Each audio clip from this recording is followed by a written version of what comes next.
Hello, it is 9 p.m. in RTD's time to English New Edition. For tonight headlines we have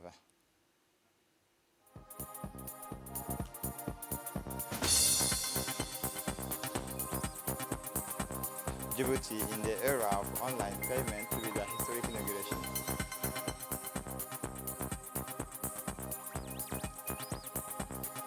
We are making progress, but not fast enough. Regrets COP28 President. Welcome to our newsroom. After intense discussions, the Minister of Foreign Affairs and International Cooperation, Mahmoud Ali Yusuf, said that after intense discussions and negotiations which began yesterday morning and continued until mid-evening, this summit dedicated to the Sudanese crisis culminated in the acceptance of that the head of state, that the head of the Rapid Support Forces, General Mohammed Hamdan Daglo, aka Hamiti, also gave to the initiations of ceasefires in his country thanks to telephone conversations with President Gele.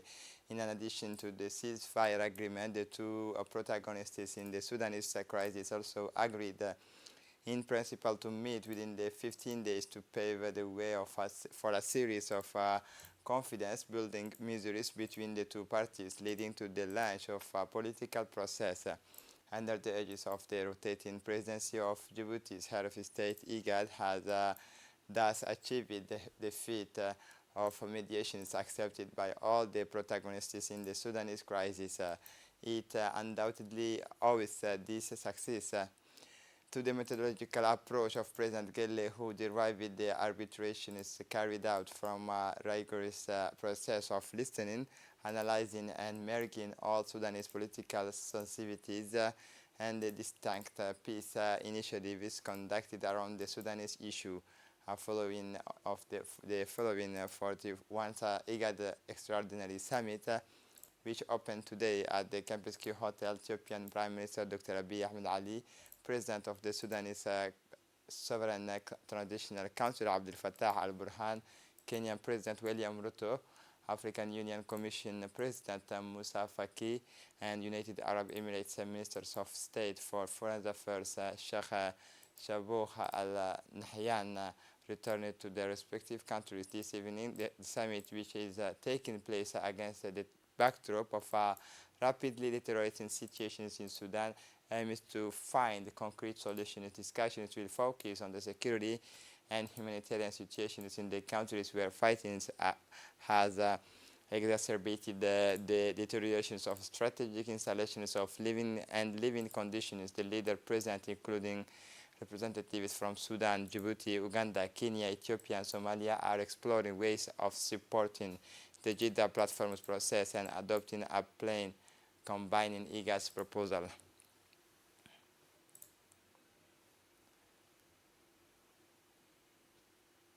Located in the Horn of Africa and at the junctions of the Red Sea and the Indian Ocean, the Republic of Djibouti enjoys a strategic geographical position on one of the world's main shipping routes. It is the natural arteries for the region's landlocked countries.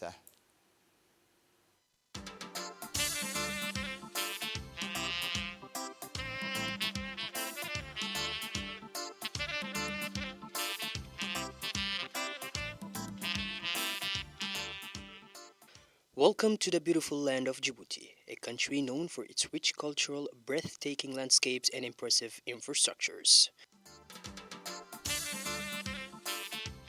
Located in the Horn of Africa, Djibouti is a small nation with big ambitions. Its strategic location along the Red Sea has made it a gateway for international trade and hub for regional connectivity. Djibouti boasts a world-class infrastructure that have positioned it as a key player in global logistics. Its state-of-the-art ports, such as the Port of Djibouti, serve as virtual gateways for goods flowing between Africa, Asia, and Europe.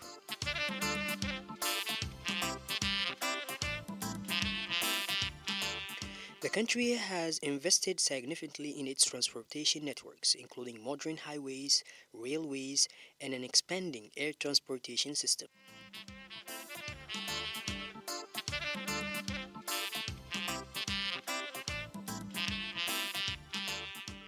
The newly constructed Addis Ababa Djibouti Railway has greatly facilitated trade and connectivity between Djibouti and its neighboring countries.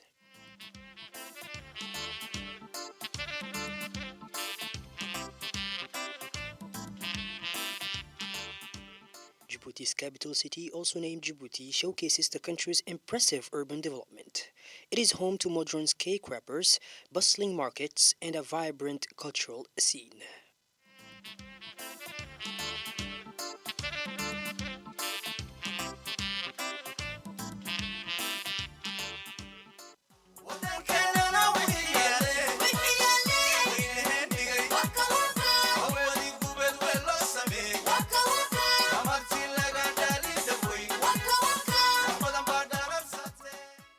Moreover, Djibouti takes pride in its commitment to renewable energy.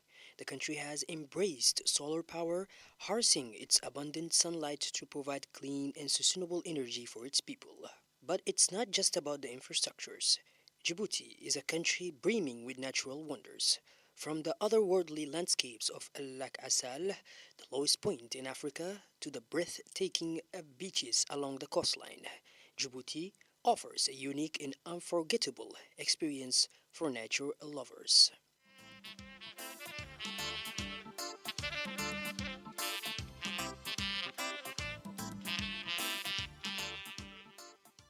Djibouti's infrastructures, coupled with its warm hospitality and rich cultural heritage, make it an ideal destination for investment, tourism, and collaboration.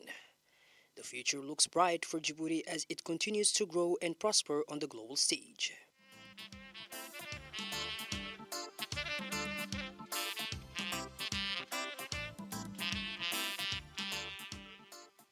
Join us in discovering the wonders of Djibouti, where modern infrastructures meet natural beauty.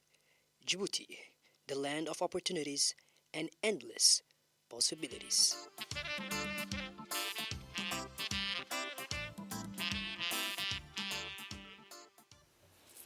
In a crucial step towards Djibouti's digital transformation, the Campus Key Palace recently served as a prestigious setting for the launch of the country's very first online payment services. Under the patronage of Prime Minister His Excellency Abdul Qadir Kamil Mohammed, the event brought together government officials, public administration executives, and private sector players. The first online payment solution is a revolutionary initiative by Djibouti Telecom's flagship company, D-Money, offers a fast, secure online payment solutions. This breakout mark is a first in the Republic of Djibouti, positioning the country at the heart of a booming digital economy.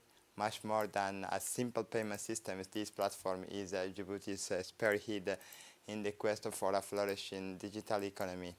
It serves as a catalyst for the emergence of a new generation of entrepreneurs, offering the possibility of creating and operating websites integrating online payment interfaces. Djibouti Telecom has taken the initiative to propel the country's young entrepreneurs into the digital ecosystems by operationalizing their websites with the seamless integrations of the online payment interfaces. This strategic initiative is designed to stimulate local entrepreneurship and encourage the widespread adoption of electronic transactions.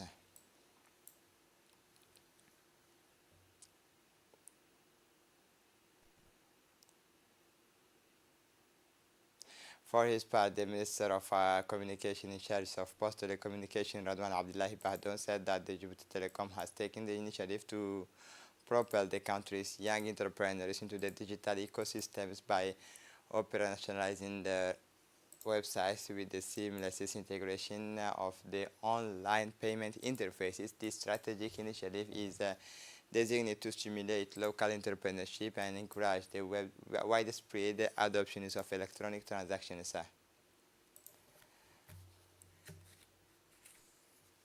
For his part, the Prime Minister, His Excellency Abdul Qadir Kamil Mohammed, said that for his part, the breaststroke marks a first in the Republic of Djibouti, positioning the country at the heart of a booming digital economy.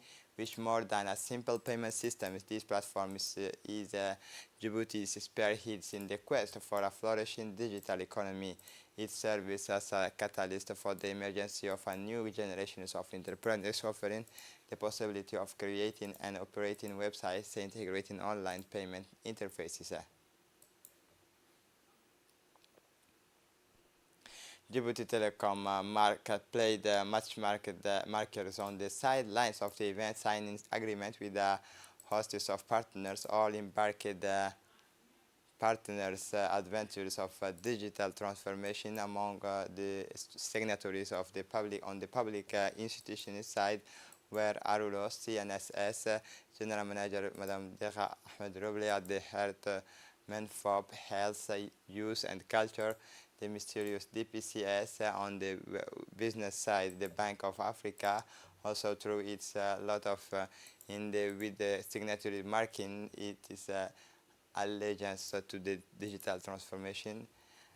The move represents nothing less than a major step forward in Djibouti's modernization, propelling the countries into an era where electronic transactions are king and security is the orders of the day. This harmonious collaboration between the public and private sector promises to be the perfect cocktail to stimulate economic growth while consolidating Djibouti's positions as a forerunners of digital transformation in Africa. And it is not just about facilitating business transactions, not as much of the purpose of the collecting digital revolution. Djibouti Minister of National Education and Vocational Training Mustafa Mohamed Mahmoud, accompanied by his directors of Saeed Haj Ismail and Ms. Ron Saeed Haj Ismail and the Djibouti Confucius Institute took part in the World Chinese Language Conference 2023 in Beijing from December 7 to 9, 2023, organized by the Ministry of Education at the People's Republic of China in collaboration with the Center for Education and Languages Cooperation and the China Foundations for International Chinese Education. The conference brought together over 2,000 Chinese and foreign representatives, including Minister of Education and University presidents. During the forum, discussions covered topics such as academic systems of international Chinese education, the future development of Confucius Institute, language teaching and foreign languages policies. The Chinese Vice Minister of Education, Mr. Chen Ji, stressed that Chinese is an essential language in the world and that international Chinese education is a global public good provided by China. The Republic of Djibouti was honored and invited to share its significant advance in Chinese languages teaching. The Minister of National Education and Vocational Training, in his speech, expressed his gratitude for Beijing's support in establishing the Confucius Institute, highlighting Djibouti's deep commitment to multilingualism. Under the impetus of MENFOP, Chinese language teaching has made significant progress with the courses successfully integrated into the capital's high schools since September 2022, thanks to the Djibouti's Confucius Institute. The minister announced that currently more than 700 students are learning Chinese, and MENFOP plans to extend this teaching policy in the Republic of Djibouti. The Minister of Commerce and Tourism, Mohamed Warsama Diri, accompanied by the Director General of National Tourism Agency, Usman Abdi Mohammed, and the Director General of the National Meteorological Agency, Mohammed Ismail Nur, participate from December 8 to 9, 2023 in Kunming, China, in the 39th Ministerial Conference for Cooperation on the Blue Economy between China and the countries of the Indian Ocean region. This conference is a platform for dialogue and sharing to strengthen cooperation and economic development based on the principles of the blue economy. In his speech at the end of the conference, the minister recalled that Djibouti, as a strategic maritime nation, recognizes the inestimable values of the oceans and seas that surround our land. For our economy is closely dependent on the ocean, from which we derived over 85% of the GDP. We are determined to exploit in sustainable and responsible manners the maritime fishing or tourism for economic diversification and natural size biodiversity. Djibouti will draw up a national strategy for the blue economy by 2023. The third edition of the Djibouti International Fair closes its door today at the Red Sea World International Exhibition Center located on the site of the Old Port of Djibouti. And for this last issue, our reporting teams has decided to put the spotlight on women artisans evolving under the banners of the UNFD or independent. These women pulled out all the stops to take part in the fair, which is held once a year, and during the event received several customers and many congratulations from visitors. This year's fair brought together hundreds of exhibitors, thousands of visitors, and exhibitors from over 16 different countries, confirming Djibouti's position as a commercial crossroad. An initiative dedicated to promoting national development. The Djibouti International Fair is a major platform for our country to showcase its key assets and multifaceted economic potential, notably its prime geographical locations and modern infrastructure, including ports, free zone, and telecommunications.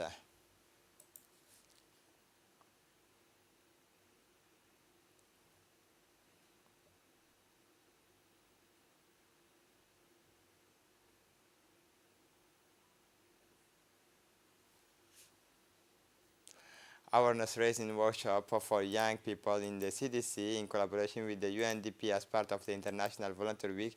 The Ministry of Youth and Culture organized awareness raising workshop on the national volunteers in the CDC of Wahle Daba and Engela from December 8 to 7. The workshop were attended by a number of guests, including young people from the commune of Balbala and Bulaos, youth associations, and officials from the Ministry of Youth and Culture. The aim of this workshop was to highlight the advantages of volunteers and to encourage participants to get involved in this file, not only for their own personal development, but also for their insertions.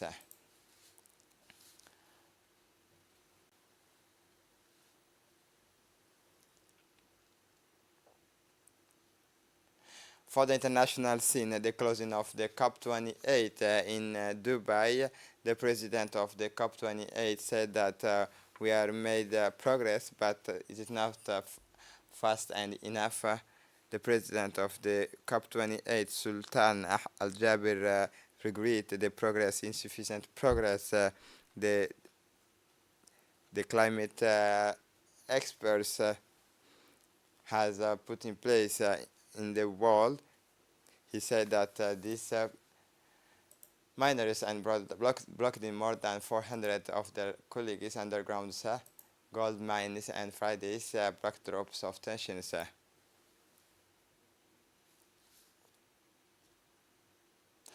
This is it for the news. Thanks for watching us. Have a good day.